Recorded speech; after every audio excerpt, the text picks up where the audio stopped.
In my last video, I discussed some of the things we, the white minority, have sacrificed in some way, shape, or form over the last 25 years. These were not the only things that we have lost, but were the things that were top of mind at the time, for me anyway. I want to talk about ways in which we can regain the things we have given up, the things we have had to sacrifice, and the things we have had taken away from us. As I said in my last video, BEE and triple BEE has had a devastating effect on the white minority in South Africa. Many whites have, in a very short space of time, found themselves living below the breadline. Some well-educated and well-qualified people amongst them. Now, I'm not saying that there were never any poor white people, quite the opposite. There was always a small percentage of the population that were poor. That is normal for most societies. However, there were good reasons for them to be poor. Poorly educated, drug or alcohol addiction, to name just two. Even those of us that are still living what we would like to think is a good life. You might have a decent job that pays a decent salary, and you might have a nice house and drive a nice car. You are still much poorer than you would have been had it not been for everything that is happening in South Africa right now. I explained all of this in my last video. In my opinion, the powers that be have one aim in mind, and that is to take everything you have. Naturally, what they take will be distributed amongst a select few, as the entire wealth of the country has been over the last 25 years. Unfortunately, that will not solve the country's problems. It is now common knowledge that the country is bankrupt. That means that the only thing left to take is what you and I own. If you still believe that the notion of a new South Africa rainbow nation is a viable one, I'm afraid you are part of the problem.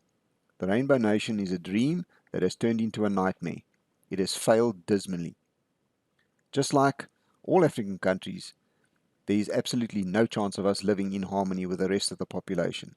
They can't even live in harmony with each other. What makes you think they could live in harmony with us? The only solution for the white minority, in my opinion, is for us to somehow separate ourselves from the rest of the country and take responsibility for our own futures. Self-determination is the only option for us, in my opinion. There is just no way that we can have any kind of quality of life with the way things are going in this country. Who in their right mind would want to voluntarily subject themselves to what is happening throughout the country these days? Over the years, there have been many people who have scratched their heads over coming up with ways for the white minority to achieve self-determination and to be responsible for their own destiny. There have been many plans, some good and some not so good. As part of a way of solving this problem, I think we need to look at what made the white Europeans everywhere on earth so successful in the first place. We used to have a culture of hard work. We still do, although it is a little misguided in some cases these days, but a good character nonetheless. We used to have a warrior culture where a very low tolerance was shown to any other nation that encroached on our territory or belongings.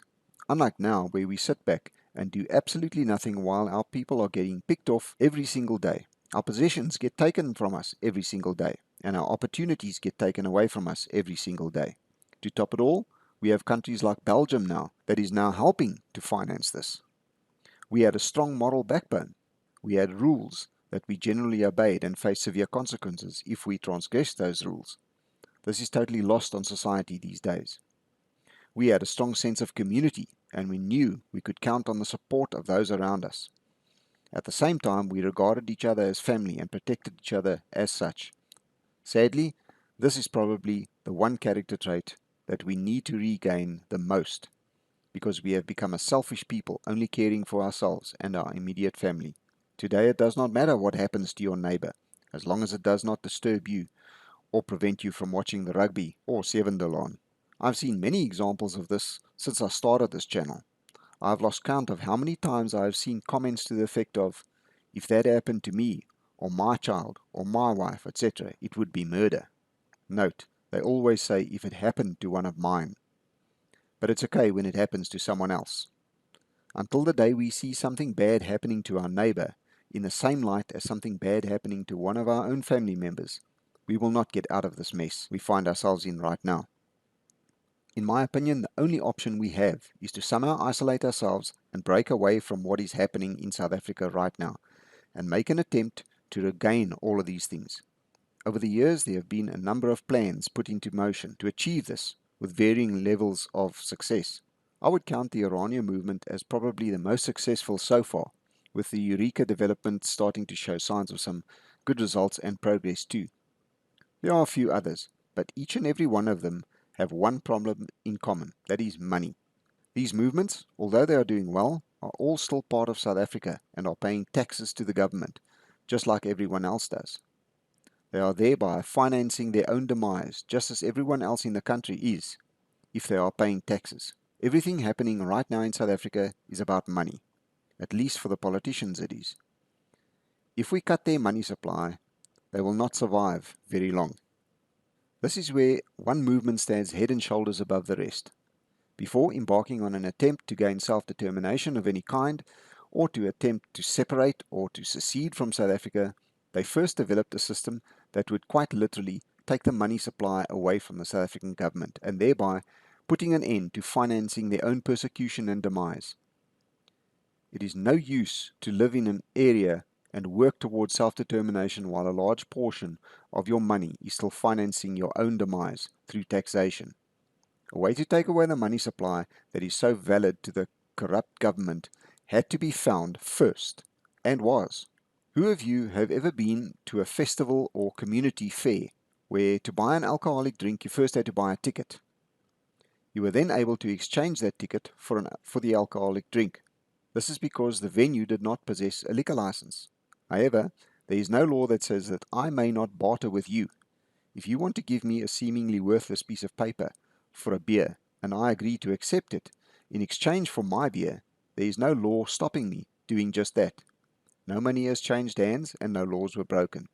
That ticket was nothing other than a virtual currency. It was agreed by both parties that it had a certain value. I wonder how many of you have bought an alcoholic drink in this way and first wondered how safe it was to buy a worthless piece of paper with a stamp on it and then trust that you will in fact be able to get your money's worth at the end of the day. I would bet there wouldn't be many, if any. You simply handed over your money because you knew and trusted that you would be able to get your money's worth at the end of the day. This is exactly the route that USAF has taken with their pay-up system, except that they have taken it one step further. USAF has undertaken to back the worthless piece of paper, which in their case is an electronic token, with real gold.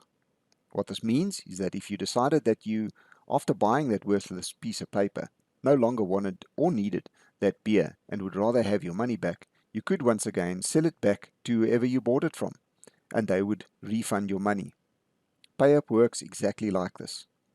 They sell you an electronic token and you are able to barter with that token between everyone who is prepared to accept these tokens as a currency, in quotation marks. So instead of only the alcohol vendor accepting tokens, everyone at the fair accepts only these tokens. Only once USAF had set up this system and got it up and running did they proceed with plans to provide a way for the white minority to separate ourselves from the rest of the country, to move closer to each other and to form a community who support each other through various ways, but most importantly, by reviving what made us the most successful as well as the most feared race on earth. Combine this with the ability to literally stop financing the very government that is persecuting us, and we have something that is truly as independent as it gets without actually declaring total independence or seceding. As I have said, there are other movements who also have the same goals, but have different ways of achieving it. Unfortunately for these groups, their methods are going to take a long time to achieve, if they ever achieve anything at all. We simply do not have the luxury of time anymore. If you have been paying attention lately, you will know that half of the country is going up in smoke at the moment. There is the trucking strike that has seen a few drivers shot dead already, and a good number of trucks burned out. There's also a xenophobic violence that is taking hold of the country right now. There has already been widespread loss of property, stock, and will no doubt have caused the death of many by the time it comes to an end, if it ever does. USAF has, in my opinion, found the fastest and safest way for any of the minority groups to achieve self-determination with the least chance of bloodshed. Speaking of bloodshed, it should be noted that although USAF has chosen a peaceful approach in an attempt to achieve self-determination, If at some point we are prevented from doing this by force, I'm sure that force will be met with equal force. The minorities have about taken enough abuse, and this country is now sitting on the edge of a very deep precipice. My question to you is, are you going to keep sitting on the fence, refusing to see what is happening around you in a vain attempt to maintain a lifestyle you will lose in the end? Why not take the one and only opportunity right now that might offer you a chance of a decent life? Join USAF today and start planning your own survival, not this weekend's braai. Please remember to like and share this video on as many social media platforms as possible. If you have not subscribed yet, do it now. While you are at it, click on the bell icon to receive notifications whenever I upload new content. If you would like to support my channel and my efforts to prepare for the coming disaster here, in the description of this video I have provided ways for local as well as international subscribers to make a contribution. I've also provided a Bitcoin as well as a Litecoin wallet address for those of you who would like to make a crypto contribution. To those that do support my channel, I say a huge thank you. You have no idea how much it is appreciated. Be safe out there. Until next time.